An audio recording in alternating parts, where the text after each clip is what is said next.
Ce texte a été effectivement adopté en première lecture et par une large majorité transpartisane, vous venez de le dire, Monsieur le Président.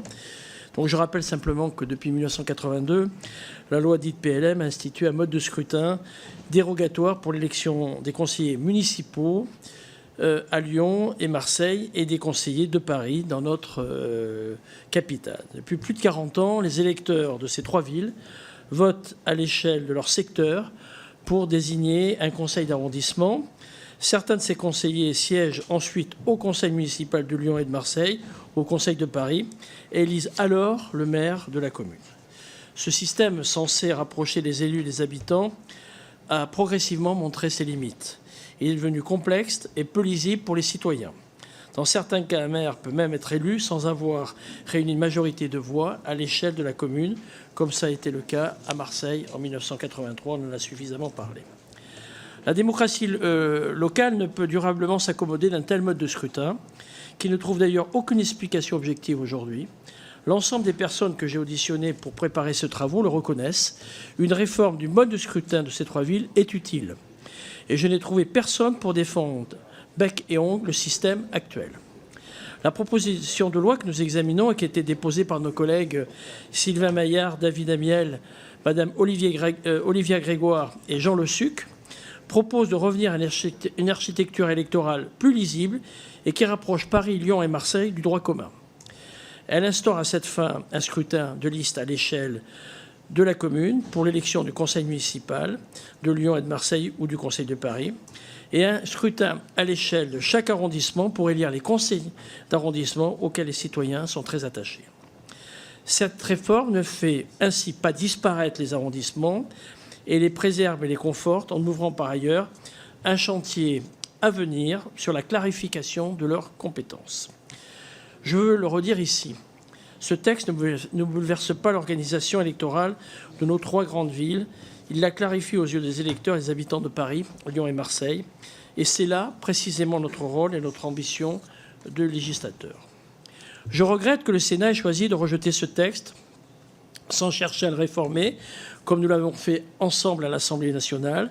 Je regrette encore davantage, et vous le disiez à l'instant, Monsieur le Président, que la commission mixte paritaire qui s'est réunie la semaine dernière pour rapprocher les positions de nos deux chambres n'ait pu aboutir à un compromis, malgré les propositions concrètes formulées dans un esprit d'ouverture.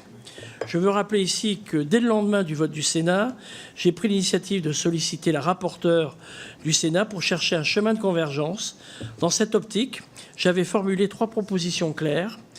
Inscrire dans la loi que les maires d'arrondissement siégeront de droit au conseil municipal de Lyon et de Marseille ou au conseil de Paris. Obtenir de la part du gouvernement un engagement formel pour conduire une mission flash sur les compétences des maires d'arrondissement et garantir l'inscription à l'ordre du jour du Parlement d'un projet de loi organique sur le mode de scrutin des élections sénatoriales qui devra tenir compte des effets de la présente réforme. Malgré un accueil mitigé, je reste convaincu que ces propositions permettaient d'engager un dialogue constructif entre nos deux chambres.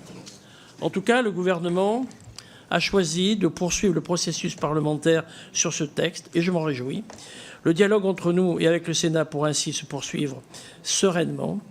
Mes chers collègues, ce texte n'est ni partisan, ni conjoncturel. Nos positions constantes depuis le début de son examen en témoignent. Il ne vise en rien d'autre que de permettre à chaque citoyen de Paris, Lyon ou Marseille de savoir pour qui il vote et qui il contribue à faire élire. Il vise en fin de compte à appliquer les mêmes règles dans ces 3 villes que partout ailleurs en France. Je vous invite donc à réaffirmer le soutien de l'Assemblée nationale à cette proposition de loi. Je vous remercie.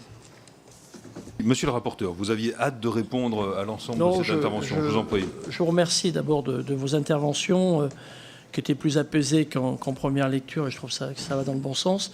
Il me semble qu'on a quand même travaillé un petit peu, qu'on a cheminé. Je rappelle simplement que j'ai mené 10 auditions où beaucoup de membres de la commission étaient invités.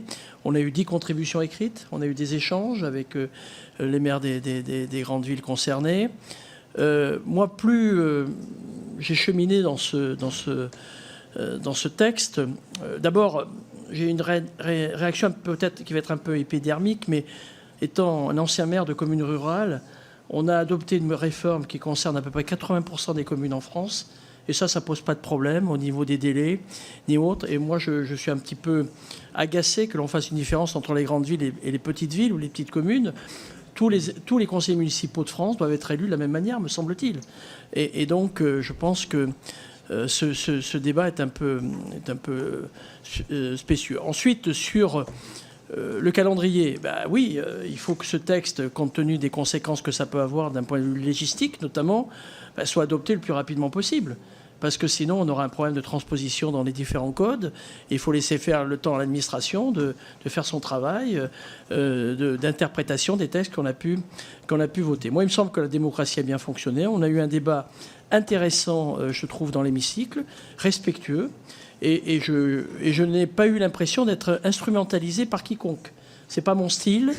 J'étais pas en mode commando, j'avais pas une mission. J'avais simplement une analyse de texte de manière, je dirais, factuelle. Il me semble que ce texte est utile, il correspond à la démocratie et c'est vraiment pas un scandale démocratique comme certains veulent le dire. Voilà. Donc, encore une fois, je pense qu'on aura une avancée pour la démocratie. Quant à l'urgence de tel ou tel texte, je dois dire, on a pas mal de PPL dans tous les sens qui sont pas plus importantes non plus. Et il me semble que ce texte est utile, et même dans son calendrier d'adoption, parce qu'encore une fois, je vous rappelle qu'il faut qu'il soit adopté le plus rapidement possible, que le Conseil constitutionnel se prononce. Donc on verra bien ce qu'il dira sur ce texte. Et je voudrais terminer quant à Lyon. Si une grande métropole comme Lyon, si une grande ville comme Lyon n'est pas capable d'organiser 3 scrutins le même jour, j'avoue que je suis un peu interpellé. Moi, en tant que maire de commune, on a été souvent confronté à l'organisation avec nos petits moyens de plusieurs scrutins le même jour. Je me souviens en 2008, par exemple. Bon, on a su le faire. Bon, il me semble que ce n'est pas un vrai sujet de fond. On doit y arriver. Voilà ce que je voulais vous dire.